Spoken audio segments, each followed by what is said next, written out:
ಕೌರವರು 100 ಜನ, ಈ ಕಡೆ ಪಾಂಡವರು 5 ಜನ. ನೀವು ಯುದ್ಧ ಮಾಡಿ ಯಾರು ಗೆಲ್ತಿರೋ ಅವ್ರಿಗೆ ನಾನು ರಾಜ್ಯನ ಕೊಡ್ತೀನಿ ಅಂತ ಹೇಳ್ಬೋದಾಯ್ತು. ಆದ್ರೆ ಅಲ್ಲಿ ಸತ್ತವರ ಸಂಖ್ಯೆ 180 ಕೋಟಿಗೂ ದಾಟಿತ್ತು. ಅಂದ್ರೆ ಯಾಕೆ? ನಮಸ್ಕಾರ ವೀಕ್ಷಕರೇ, ರಾಮಾಯಣ ಮಹಾಭಾರತ ಇದೆರಡನ್ನು ನಾವು ಓದಿದ್ದೀವಿ, ತಿಳ್ಕೊಂಡಿದ್ದೀವಿ. ಅದು ಯುಗದ ಅಂತ್ಯ. ಅದಾದ ಮೇಲೆ ಕಲಿಯುಗ ಶುರುವಾಯಿತು, ಕಲಿಯುಗದ ಅಂತ್ಯ ಕೂಡ ಆಗತ್ತೆ.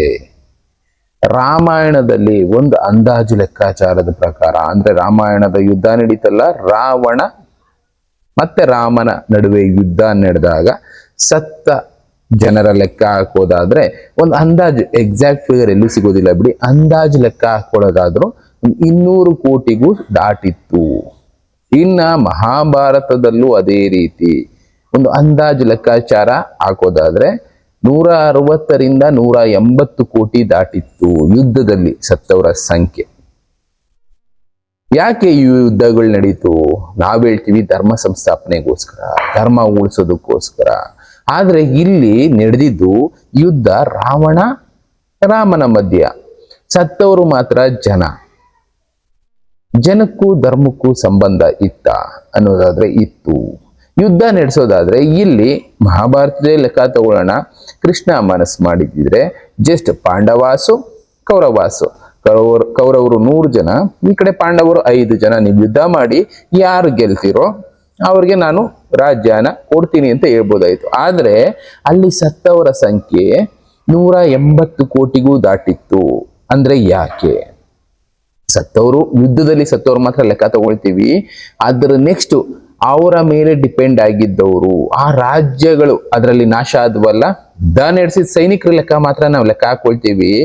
ಇನ್ನು ಸಿವಿಲಿಯನ್ಸ್ ಅಂದ್ರೆ ಆ ರಾಜ್ಯದಲ್ಲಿ ಬದುಕ್ತಿದ್ದವ್ರ ಮೇಲೂ ದಾಳಿಗಳಾಗ್ತಾ ಇತ್ತು.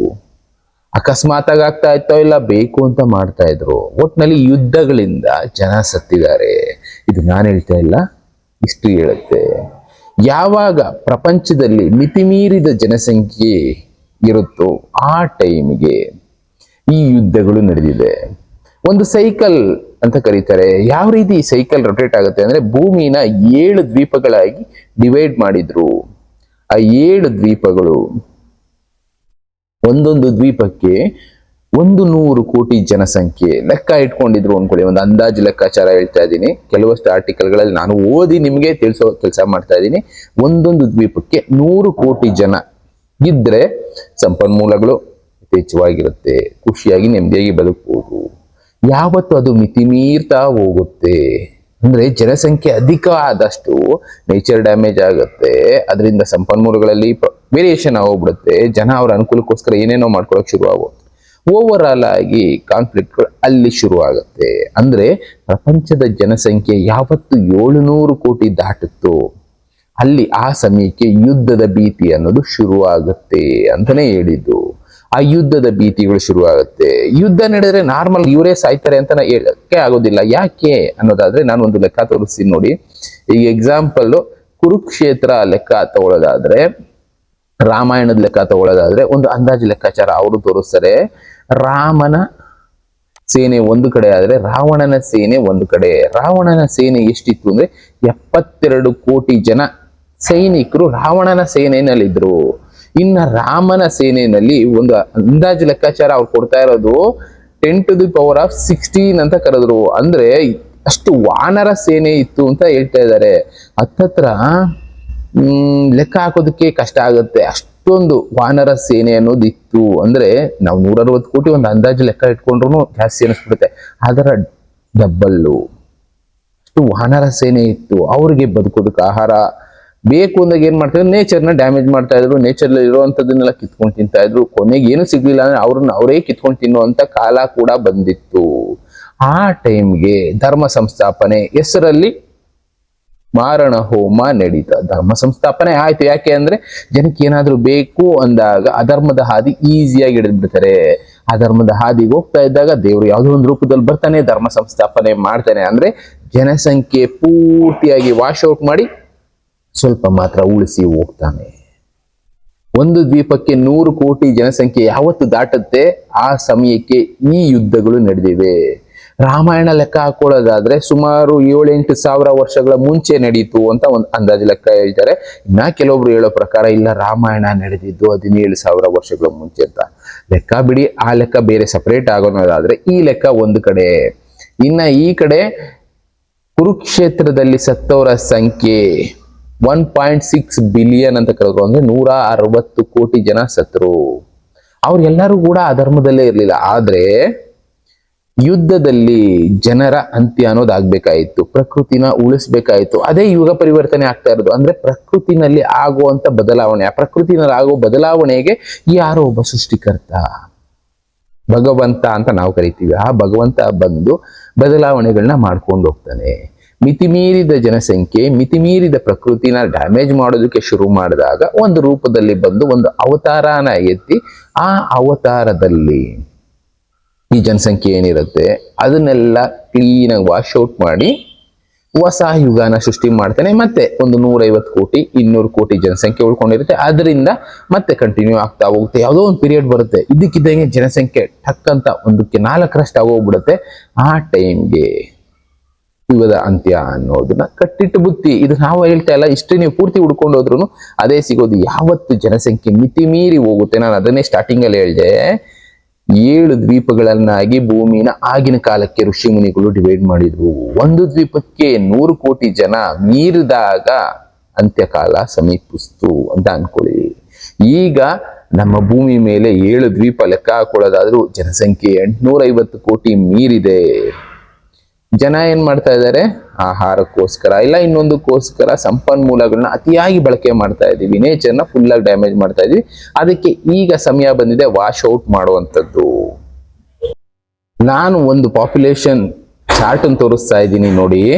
1700 ಇಸ್ವಿ ಅಂದ್ರೆ ಇಲ್ಲಿಗೆ ಒಂದು ಅಂದಾಜು 200 ವರ್ಷ ಹಿಂದೆ ತಗೊಳ್ಳೋದಾದ್ರೆ ಭೂಮಿ ಮೇಲೆ ಜನಸಂಖ್ಯೆ ಎಷ್ಟಿತ್ತು, 595 ಮಿಲಿಯನ್ಸ್ ಅಲ್ಲಿ ಹೇಳ್ತಾರೆ ಅವರು.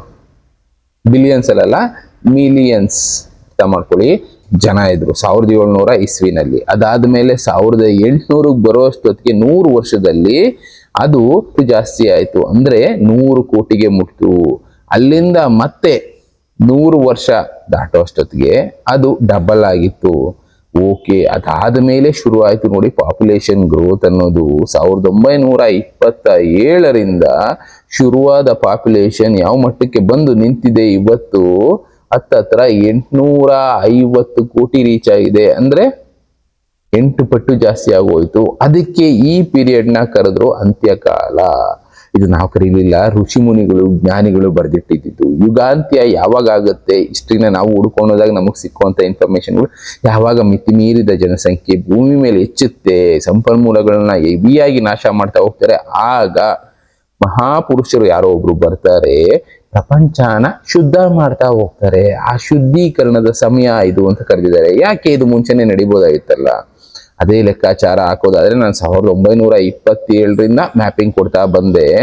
ಕಲಿಯುಗ ಯಾವಾಗ ಅಂತ್ಯ ಆಯ್ತು ಅಂತ ಒಂದು ಲೆಕ್ಕ ತಗೊಳ್ಳೋದಾದ್ರು ಇದನ್ನೇ ಹೇಳ್ತಾರೆ. 1970 ಆಸ್ಪಾಸು 80 ಆಸ್ಪಾಸ್ನಲ್ಲಿ ಕಲಿಯುಗ ಅಂತ್ಯ ಆಗೋಗಿದೆ ಅಂತ ಒಬ್ಬರಂತಾರೆ 1990 ಆಸ್ಪಾಸ್ನಲ್ಲ.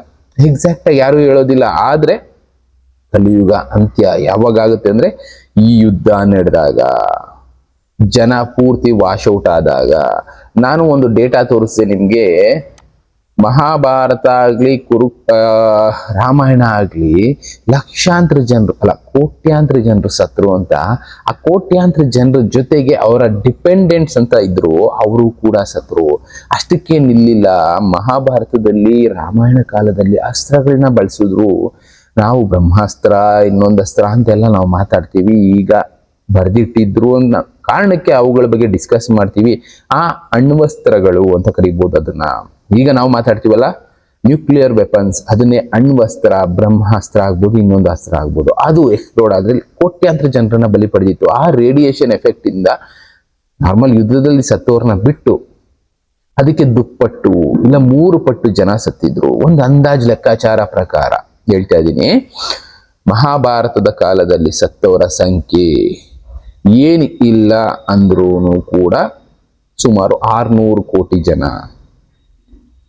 ಇನ್ನ ರಾಮಾಯಣ ಕಾಲದಲ್ಲಿ ಸತ್ತವರ ಸಂಖ್ಯೆ, ವಾನರ ಸೇನೆ ಬೇರೆ ಬೇರೆದೆಲ್ಲ ಸೇರಿಸ್ಕೊಂಡ್ರೆ ಅದನ್ನು ಮೀರುತ್ತೆ, 600-700 ಕೋಟಿಗೂ ಮೀರುತ್ತೆ. ಅಂದ್ರೆ ಯಾವಾಗ ಅತಿಯಾದ ಜನಸಂಖ್ಯೆ ಆಗಿ ಪ್ರಪಂಚದಲ್ಲಿ ಸಂಪನ್ಮೂಲಗಳ ಕೊರತೆ ಉಂಟಾಗುತ್ತೆ, ಆ ಸಮಯದಲ್ಲಿ ಭಗವಂತ ಸೃಷ್ಟಿಕರ್ತ ಯಾವುದೋ ಒಂದು ರೂಪದಲ್ಲಿ ಬಂದು ಯುದ್ಧ ನಡೆಸ್ತಾನೆ, ಧರ್ಮ ಸಂಸ್ಥಾಪನೆ ಮಾಡಿಸ್ತಾನೆ. ನಾನು ಮೊದಲೇ ಹೇಳಿದೆ, ಧರ್ಮ ಯಾಕೆ ಅಧರ್ಮದ ಹಾದಿ ಹಿಡಿಯುತ್ತೆ ಅಂದ್ರೆ ಜನಕ್ಕೆ ಆಸೆ ಜಾಸ್ತಿ ಆಗುತ್ತೆ. ಸಂಪನ್ಮೂಲಗಳ ಕೊರತೆ ಇದ್ದಾಗ ಏನಾಗುತ್ತೆ, ನನಗೆ ಇದು ಬೇಕು ಇದು ಬೇಕು ಎಲ್ಲ ಯಥೇಚ್ಛವಾಗಿ ಒಬ್ಬನಿಗೆ 100 ಎಕರೆ ಜಮೀನಿದೆ ಬೆಳ್ಕೊಂಡು ತಿನ್ನಪ್ಪ ನೀನು ಅಂತ ಬಿಟ್ಬಿಟ್ರೆ ಏನ್ ಬೆಳ್ಕೊಳ್ತೇನೆ, ಆಗೋದೇ ಇಲ್ಲ. ಅದೇ ಒಬ್ಬನಿಗೆ 1 ಎಕರೆ ಇದೆ ಅಂದ್ರೆ 2 ಎಕರೆ ಮಾಡಬೇಕು, 3 ಎಕರೆ ಮಾಡಬೇಕು, ಬೇಡ 10 ಎಕರೆ ಮಾಡಬೇಕು, 100 ಎಕರೆ ಮಾಡಬೇಕು ಅಂತ ಆಸೆ ಇರುತ್ತೆ. ಅದೇ ಒಬ್ಬನಿಗೆ 100 ಎಕರೆ ಇದೆ ಅಂದ್ರೆ ಆಸೆಗಳಿರೋದಿಲ್ಲ, ಬೇಜಾನಾಗಿರುತ್ತೆ, ಬಿತ್ಕೊಂಡು ತಿನ್ಕೊಂಡಿರ್ಬೋದು ಅಂತ ಸಮಯ ಹೊರಟೋಗಿದೆ ಈಗ. ಯಾಕೆ ಅಂದ್ರೆ ಜನಸಂಖ್ಯೆ ಮಿತಿ ಮೀರಿ ಬೆಳೆದ್ಬಿಟ್ಟಿದೆ. ಆ ಜನಸಂಖ್ಯೆಯ ಅಂತ್ಯಕ್ಕೆ ಕಲಿಯುಗದ ಅಂತ್ಯ ಅಂತಾನೆ ಕರೆದಿದ್ದಾರೆ. ಆ ಕಲಿಯುಗದ ಅಂತ್ಯದ ಪೀರಿಯಡ್ ಅಲ್ಲಿ ನಾವಿದ್ದೀವಿ. ಯಾವಾಗ ಆಗುತ್ತೆ, ಜಾಸ್ತಿ ಟೈಮ್ ಇಲ್ಲ ಬಿಡಿ, ಇನ್ನೇನು ಕೆಲವು ವರ್ಷಗಳಲ್ಲಿ ಆಗೋಗುತ್ತೆ. ಒಟ್ನಲ್ಲಿ ಹಿಸ್ಟ್ರಿ ನಮಗೆ ತಿಳಿಸಿದ್ದು ಒಂದು ಸೈಕಲ್ಲು, ಯಾವತ್ತು ಭೂಮಿ ಮೇಲೆ 700 ಕೋಟಿ ಜನಸಂಖ್ಯೆ ದಾಟುತ್ತೋ ಅದಾದ ಮೇಲೆ ಅಂತ್ಯದ ಕಾಲ ಸಮೀಪದಲ್ಲಿದೆ ಅಂತಾನೆ ತಿಳ್ಕೊಳ್ಳಿ. ಅಂದ್ರೆ 700 ಕೋಟಿ ನಮ್ಮ ಭೂಮಿ ಮೇಲೆ ಜನಸಂಖ್ಯೆ ದಾಟಿದ್ ಯಾವಾಗ, ಹತ್ತತ್ರ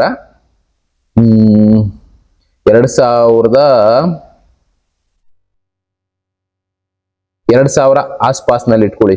ಆ ಟೈಮ್ನಲ್ಲಿ 700 ಕೋಟಿ ದಾಟೋಯ್ತು. ಅಂದ್ರೆ ನಾವು ಅಂತ್ಯಕಾಲಕ್ಕೆ ಎಂಟ್ರಿ ಆಗಿದ್ವಿ. ಈಗ ಇರುವಂತದ್ದು ಮಹಾಯುದ್ಧಗಳು ಸಂಭವಿಸಬೇಕು, ಅದು ಯಾವ ರೂಪದಲ್ಲಿ ಬೇಕಾದ್ರೂ ಆಗ್ಬೋದು. ಆ ಮಹಾಯುದ್ಧಗಳು ಸಂಭವಿಸಿ ಈಗಿರುವಂತ ಜನಸಂಖ್ಯೆ ವಾಶ್ ಔಟ್ ಆಗಿ ನಮ್ಮ ವೀರಬ್ರಹ್ಮೇಂದ್ರ ಸ್ವಾಮಿಗಳು, ಇನ್ನು ಅಚ್ಯುತಾನಂದ ದಾಸ್ ಅವರು, ಬೇರೆ ಬೇರೆಯವ್ರು ಬರೆದಿದ್ರಲ್ಲ, ಆ ರೀತಿ ಜಸ್ಟ್ 15% ಜನಸಂಖ್ಯೆ ಮಾತ್ರ ಮತ್ತೆ ಭೂಮಿ ಮೇಲೆ ಉಳ್ಕೋಬೇಕು ಅನ್ನೋದೇ ಸೃಷ್ಟಿಕರ್ತನ ರಚನೆ ಅಂತಾನೆ ಹೇಳ್ಬೇಕಾಗತ್ತೆ. 15% ಅಂದ್ರೆ ಹತ್ತತ್ರ 120 ರಿಂದ 140 ಕೋಟಿ ಇಟ್ಕೊಳ್ಳಿ, 140 ರಿಂದ 150 ಕೋಟಿನೇ ಇಟ್ಕೊಳ್ಳಿ. 150 ಕೋಟಿ ಜನರಿಂದ ಮತ್ತೆ ಹೊಸ ಯುಗ ಅನ್ನೋದು ಶುರುವಾಗುತ್ತೆ. ಇದನ್ನೇ ಜ್ಞಾನಿಗಳು ತಿಳಿಸಿದ್ವಿ. ಇದೇ ಒಂದು ಸೈಕಲ್. ರಾಮಾಯಣ ಆಗಬಹುದು, ಮಹಾಭಾರತ ಅಂದ್ರೆ ಈ ಕಡೆ ಸತ್ಯಯುಗ ಆದ್ಮೇಲೆ ತ್ರೇತಾಯುಗ, ದ್ವಾಪರ ಯುಗ, ಇದೆಲ್ಲ ಕೂಡ ಪಾಪ್ಯುಲೇಷನ್ ಎಂಡ್ ಮಾಡೋದಕ್ಕೆ ನಡೆದಿದ್ದು ಅಂತ ಹಿಸ್ಟ್ರಿಗಳು ತಿಳಿಸ್ತಾ ಇದೆ. ಈಗ ಮತ್ತೆ ಪಾಪ್ಯುಲೇಷನ್ ಎಂಡ್ ಮಾಡಿ ಮತ್ತೆ ಹೊಸ ಯುಗ ಸೃಷ್ಟಿಯಾಗುತ್ತೆ, ಕಲಿಯುಗ ಅಂತ್ಯ ಆಗುತ್ತೆ ಅನ್ನುವಂಥದ್ದು ನಮ್ಮ ಮುಂದೆ ಇರುವಂತಹ ಪುರಾವೆಗಳು. ಇದಕ್ಕೇನು ಏನೋ ಹೇಳ್ತಾರಲ್ಲ, ಅಂಗೈ ಹುಣ್ಣಿಗೆ ಕನ್ನಡಿ ಬೇಕಾ ಅಂತ, ಅದೇ ರೀತಿ ಪುರಾವೆಗಳು ತಿಳಿಸೋದು. ಪಾಪ್ಯುಲೇಷನ್ ಎಂಡ್ ಅನ್ನೋದು ಯಾವ ತರ ಆಯ್ತು ಅಂತಾನೆ ನಾನು ತಿಳಿಸ್ತಾ ಇದ್ದೀನಿ. ಕುರುಕ್ಷೇತ್ರದಲ್ಲಿ ಸತ್ತವರ ಸಂಖ್ಯೆ 160 ರಿಂದ 180 ಕೋಟಿ ಪ್ಲಸ್ ಡಿಪೆಂಡೆಂಟ್ಸ್ ಪ್ಲಸ್ ಅಸ್ತ್ರಗಳು, ಅಣ್ವಸ್ತ್ರಗಳ ಎಫೆಕ್ಟ್ಗಳಿಂದ ಸತ್ತವರ ಸಂಖ್ಯೆ ಒಂದು ಅಂದಾಜು 600 ಕೋಟಿ ಆದ್ರೆ, ತ್ರೇತಾಯುಗದ ರಾಮಾಯಣದ ಸಮಯದಲ್ಲಿ ಸತ್ತವರ ಸಂಖ್ಯೆ ಅದಕ್ಕೆ ದುಪ್ಪಟ್ಟು. ಒಟ್ಟಿನಲ್ಲಿ ಭೂಮಿ ಮೇಲೆ 700 ಕೋಟಿ ಜನಸಂಖ್ಯೆ ದಾಟಿದ ತಕ್ಷಣ ಒಂದು ಕೌಂಟ್ ಡೌನ್ ಸ್ಟಾರ್ಟ್ಸ್ ಅಂತಾನೆ ಕರೀತಾರೆ. ಆ ಅಂತ್ಯದ ಸಮಯದಲ್ಲಿ ನಾವಿದ್ದೀವಿ. ಯಾವಾಗತ್ತೆ ಅಂತ ಇದ್ರಲ್ಲ, ಆಗುತ್ತೆ ಅನ್ನೋದಕ್ಕೆ ಪ್ರೂಫ್ಗಳು ಹಿಸ್ಟ್ರಿ ನಮಗೆ ಪ್ರೂಫ್ಗಳನ್ನ ಕೊಟ್ಟಿದೆ. ನಮ್ಮೊಂದು ಜಾಸ್ತಿ ವರ್ಷಗಳೇನಿಲ್ಲ, ಕಾಯೋಣ, ಆಗುತ್ತೆ, ಸಮಯ ದೂರ ಇಲ್ಲ.